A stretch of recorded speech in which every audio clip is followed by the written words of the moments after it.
ধারে গঙ্গাধরের পশমা চরণ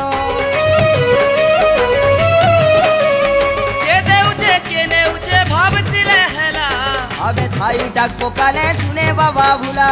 आजिर कथा काल के नहीं जानी थारे दोनो गंगाधर पशमा चरण शिवलिंगे पैंडल मा मनर कथा कोई दे मा बोल बम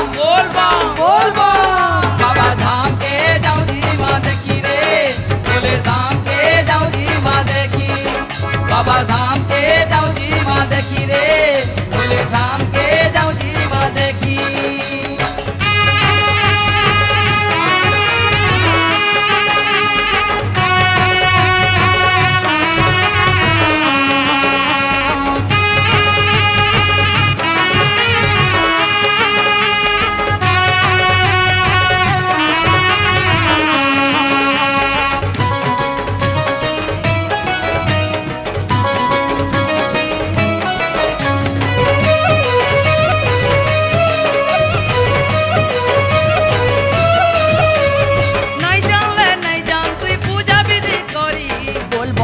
जो पुथारे भबुजी बुतरी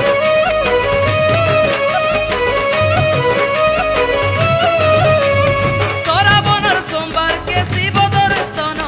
बेटी जीवा मोना कासु पापर गरन नहीं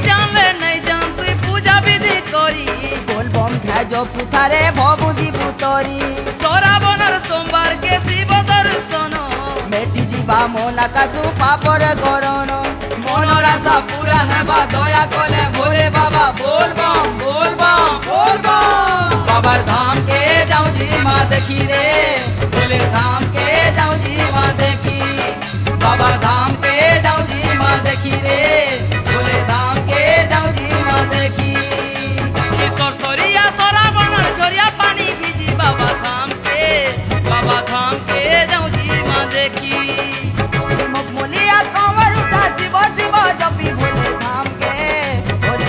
के जाऊं जी मां देखी बाबा धाम के जाऊं जी मां देखी रे भोले धाम के जाऊं जी मां देखी रे ई दुनिया दुई दुनिया हमें कुनुआ परदेसिया बोल बम बाबार धाम